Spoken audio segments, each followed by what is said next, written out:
Has anyone tried this microwave pasta maker? TikTok made me buy it. No, that was a fail. I only have these noodles left, but let's try it one more time. Haha.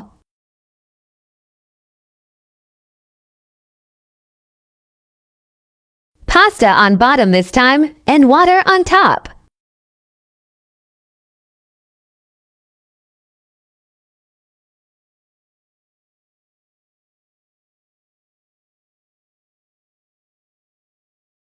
Microwave 10 minutes.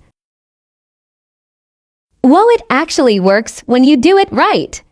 Nice! I like it.